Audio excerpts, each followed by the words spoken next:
우리 다 같이 사도신경으로 우리의 신앙을 고백하도록 하겠습니다. 나는 전능하신 아버지 하나님 천지의 창조주를 믿습니다. 나는 그의 유일하신 아들 우리 주 예수 그리스도를 믿습니다.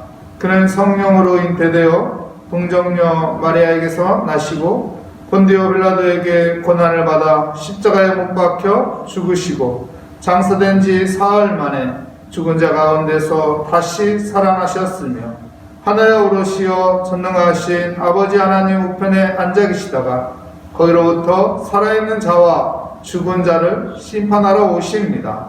나는 성령을 믿으며 거룩한 공교회와 성도의 교제와 죄를 용서받는 것과 몸의 부활과 영생을 믿습니다. 아멘.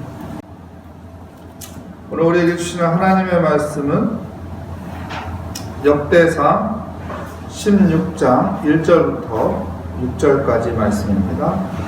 제 성경으로 구약성경 634면에 있는 역대상 16장 1절부터 6절까지 말씀 제가 공독해 드리도록 하겠습니다. 하나님의 궤를 메고 들어가서 다윗이 그것을 위하여 친 장막 가운데 두고 번제와 화목제를 하나님께 드리니라. 다윗이 번제와 화목제 드리기를 마치고 여호와의 이름으로 백성에게 축복하고 이스라엘 무리 중 남녀를 막론하고 각 사람에게 떡 한 덩이와 야자 열매로 만든 과자와 건포도로 만든 과자 하나씩을 나누어 주었더라.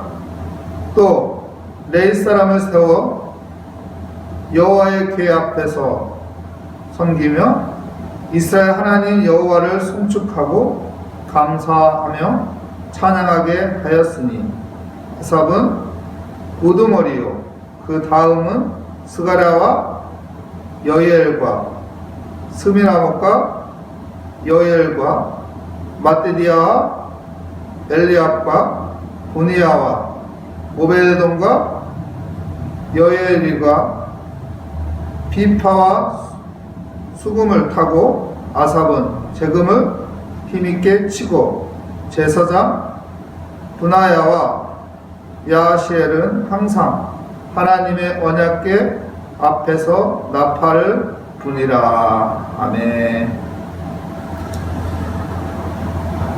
오늘 말씀의 제목은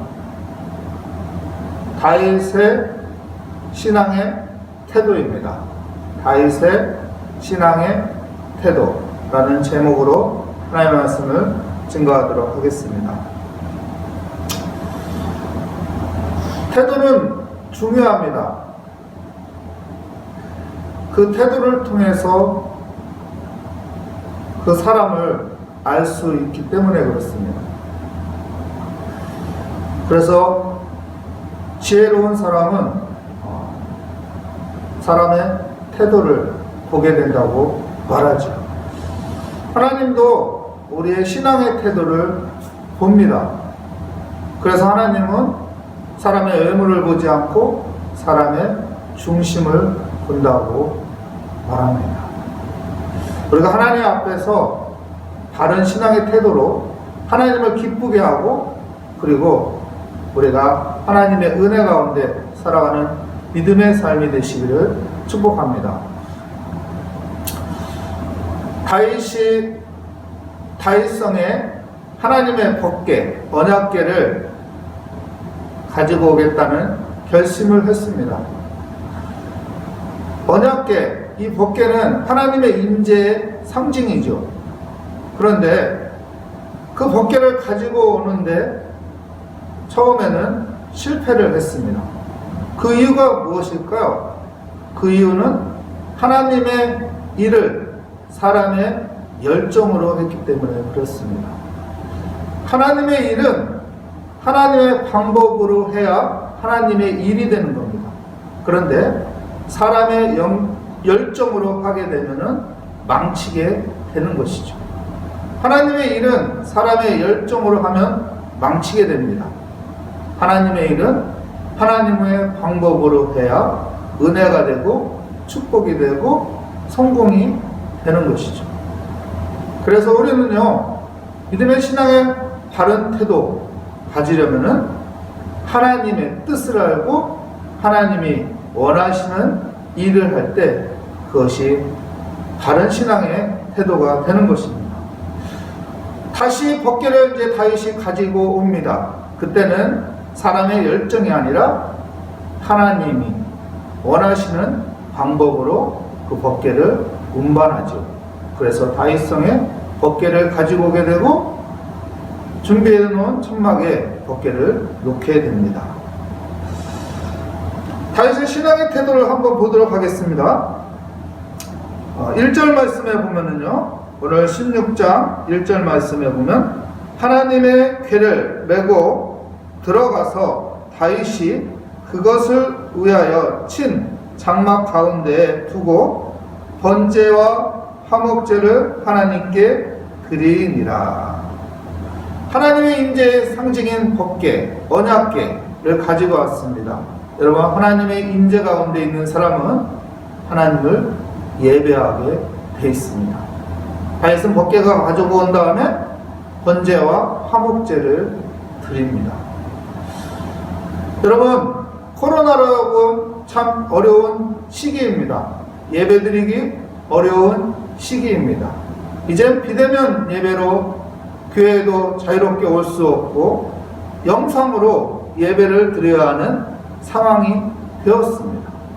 현장 예배에 비하면은 이 영상 예배는 정말로 은혜도 적고 집중도 잘 안 되고 또 시간에 정성을 다해서 이 예배에 참여해야 하는데 이 참여도 약해지고, 하나님께서 이때 우리에게 바라는 것은 무엇일까요? 환경이 안 좋아도, 처지가 안 좋아도, 조건이 안 좋아도 마음을 다하고 정성을 다하여 하나님을 예배하는 태도를 찾고 있습니다. 코로나 시대에 여러분, 예배가 무너지면 하나님의 임재도 사라지는 겁니다. 바른 신앙의 태도, 예배가 무너지지 않는 것입니다. 예배를 드리는 것입니다. 예배가 무너지지 않는, 예배를 붙잡고 사는 바른 신앙인이 되시기를 축복합니다.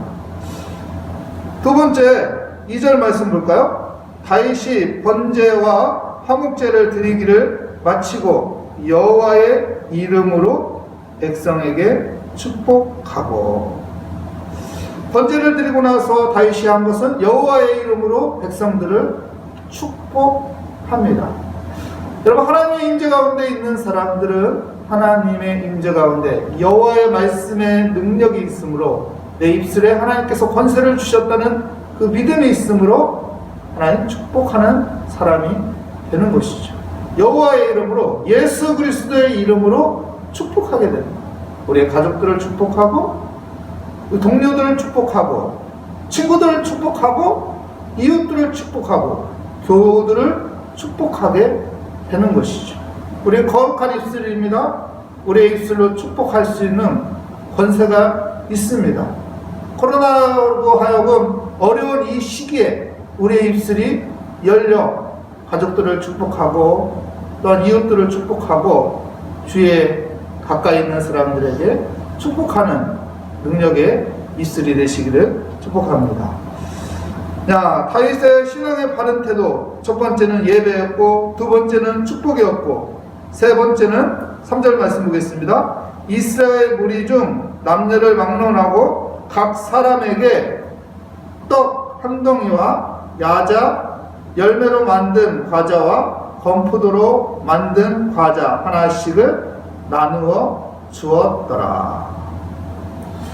하나님의 임재를 사모하는 자, 하나님의 임재 가운데 있는 사람들은 여러분, 하나님의 은혜에 감동이 있어서 나누게 됩니다. 이기적으로 내 욕심만을 챙기는 것이 아니라 힘들고 약하고 어려운 사람들이 내 눈에 보이고 그들에게 나눔을 실천하는 삶이 있게 되는 것이죠. 마음이 넓어지는 것이죠. 다윗은 하나님 앞에 예배하고 축복하고 그리고 함께 나누었습니다. 여러분, 어려운 시기에 나누는 따뜻한 손길이 되시기 바랍니다. 신앙인이, 믿음의 사람이 어려운 사람들에게 찾아가서 내 따뜻한 손길로 나눔을 실천한다면 그들은 그 나눔을 통해서 힘을 얻고 용기를 얻고 또한 소망이 생기게 될 것입니다. 그 은혜의 축복의 통로가 되는 손길이 되시기를 바랍니다. 마지막으로는요, 6절 말씀에 보면은요, 제사장 브나야와 야시엘을 항상 하나님의 언약궤 앞에서 나팔을 부니라. 레위 사람들에게 힘을 다해서 하나님을 찬양하라고 하죠. 그리고 제사장 브나야와 야시엘은 항상 하나님의 법궤, 언약궤 앞에서 나팔을 붑니다. 나팔을 분다는 건 무엇을 이야기할까요? 하나님을 기억하라는 거예요. 하나님을 기억하라. 모든 믿음의 사람들을 향해서 하나님을 기억하라는 나팔의 소리입니다. 여러분, 하나님의 임재 가운데 하나님의 임재를 사모하는 사람들은 하나님을 기억해요. 왜요? 여호와를 앙망하는 자, 하나님을 기억하는 자, 하나님이 새 힘을 주기 때문이었습니다. 이 코로나 시기에 여러분, 하나님을 기억하시기 바랍니다. 여호와를 앙망하시기 바랍니다. 예수의 이름으로 일어서기 바랍니다. 그래서 이 코로나를 잘 극복해 나가는 은혜의 삶, 믿음의 바른 태도를 가지고 살아가는 축복의 삶이 되시기를 축복합니다. 감사합니다. 기도하겠습니다. 하나님 감사합니다. 주의 은혜 가운데 다윗의 신앙의 태도를 말씀을 통해서 보았습니다. 다윗은 하나님 앞에 예배하고 축복하고 나누고 하나님을 기억하는 그런 믿음의 태도를 보여주었습니다. 하나님, 코로나 시대 어렵고 힘들지만은 우리 바른 신앙의 태도를 하나님께 보여줌으로 하나님께 영광이 우리의 삶 가운데 주님의 평강이 넘치게 하여 주시옵소서. 주께 감사드리며 예수 그리스도의 이름으로 기도합니다. 아멘. 하늘에 계신 우리 아버지, 아버지의 이름을 거룩하게 하시며 아버지의 나라가 오게 하시며 아버지의 뜻이 하늘에서와 같이 땅에서도 이루어지게 하소서. 오늘 우리에게 일용할 양식을 주시고 우리가 우리에게 잘못한 사람을 용서하여 준 것 같이 우리 죄를 용서하여 주시고 우리를 시험에 빠지지 않게 하시고 악에서 구하소서. 나라와 권능과 영광이 영원히 아버지의 것입니다. 아멘. 오늘 말씀을